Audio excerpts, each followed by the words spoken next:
नमस्कार दोस्तों, मैं राजू कुमार शाह और इन दिनों एक खबर सबसे ज्यादा चर्चा में है कि भारत 9 साल बाद पाकिस्तान गया है।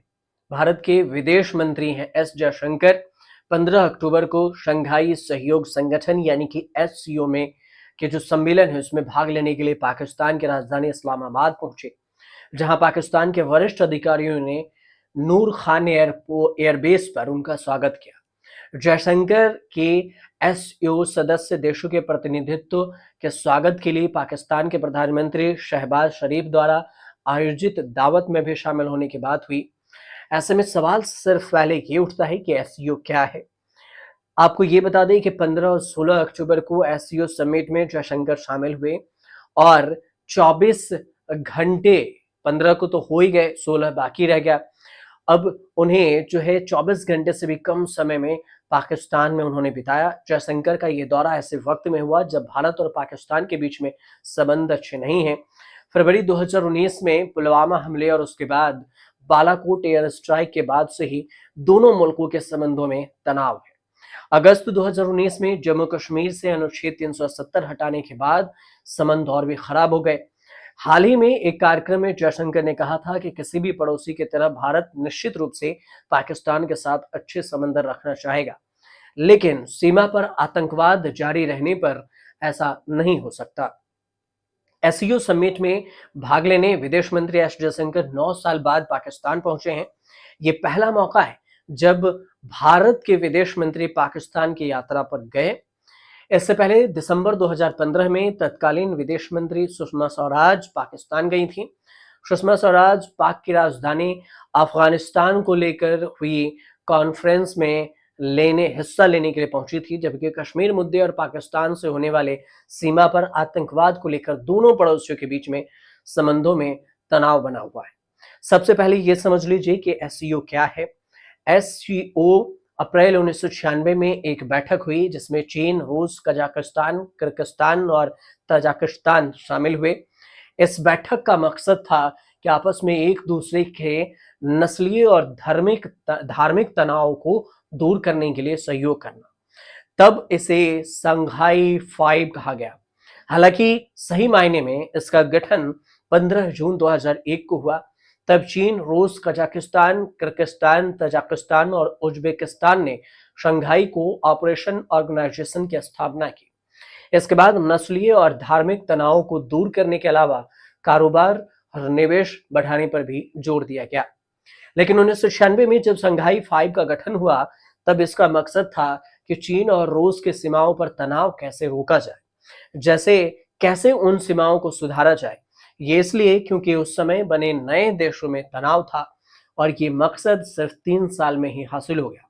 इसलिए इसे सबसे प्रभावी संगठन माना जाता है। कुछ सवाल हैं। सबसे पहला सवाल ये कि एससीओ कब बना, इसे बनाने की जरूरत क्यों पड़ी। 1991 में सोवियत यूनियन कई हिस्सों में टूट गया था और इसके बाद रूस के पड़ोसी देशों के बीच में बाउंड्री तय नहीं होने की वजह से सीमा विवाद शुरू हो गया। ये विवाद जंग का रूप न ले ले, इसके लिए रूस को एक संगठन बनाने की जरूरत महसूस हुई। रूस को यह भी डर था कि चीन अपनी सीमा से लगे सोवियत यूनियन के सदस्य रहे छोटे छोटे देशों की जमीन पर कब्जा न कर ले। ऐसे में रूस ने 1996 में चीन और पूर्व सोवियत देशों के साथ मिलकर एक संगठन बनाया। इसका ऐलान चीन के शंघाई शहर में हुआ, इसलिए इस संगठन का नाम शंघाई 5 रखा गया। शुरुआत में यह संगठन के 5 सदस्य देशों में रूस, चीन, कजाकिस्तान, किर्गिस्तान, तजाकिस्तान भी शामिल हुए। जब इन देशों के बीच में सीमा विवाद सुलझ गए तो इसे एक अंतर्राष्ट्रीय संगठन का रूप दे दिया गया। 2001 में इन 5 देशों के साथ एक और देश उज्बेकिस्तान ने जोड़ने का ऐलान किया। इसके बाद इसे शंघाई कोऑपरेशन ऑर्गेनाइजेशन यानी कि एससीओ नाम दिया गया।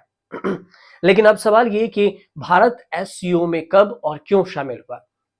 एससीओ बनने के बाद भारत को भी इसमें शामिल होने का न्योता दिया गया था।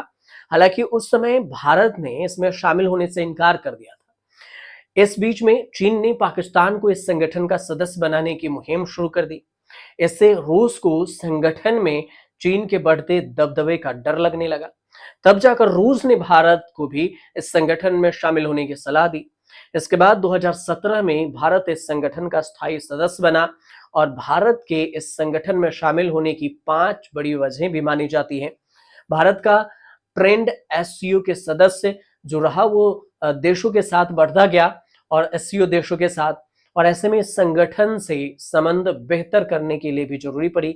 सेंट्रल एशिया में अगर भारत को पहुंच बढ़ानी है तो शंघाई कोऑपरेशन ऑर्गेनाइजेशन अहम है।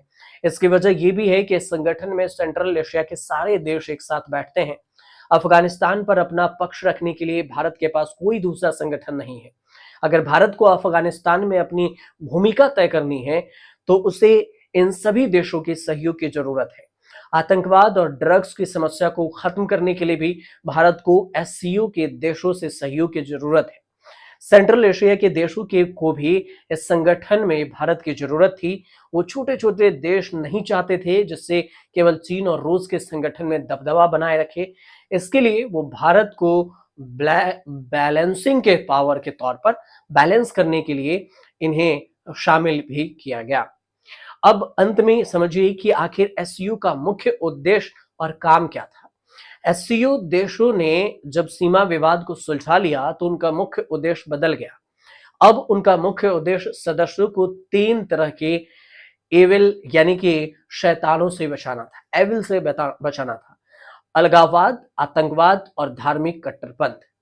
अब इन्हीं तीनों चीजों को लिए, इन्हीं तीनों एविल्स के लिए अब बैठक होती है हर साल, इस पर विचार विमर्श किया जाता है। और इसी के लिए अब 9 साल बाद भारत पाकिस्तान गया है, क्योंकि एससीओ के समिट की बैठक इस साल पाकिस्तान में, इसलिए पाकिस्तान भारत को जाना पड़ा। वहां से भारत ने कई सारी बातों को अपने मुद्दे में रखा, जिसमें आतंकवाद है और इसके अलावे भी कई सारे मुद्दे हैं जिस पर एस जयशंकर ने चर्चा की खुलकर। आपको इस जानकारी में एससीओ के बारे में जो जानकारी दी गई, अगर वो वीडियो अच्छी लगी हो तो आप चैनल को सब्सक्राइब जरूर कर लीजिएगा, साथ में शेयर भी कर दीजिएगा जितना हो सके। अगर आप शेयर करेंगे, सब्सक्राइब करेंगे तो थोड़ा सपोर्ट हमें मिलेगा।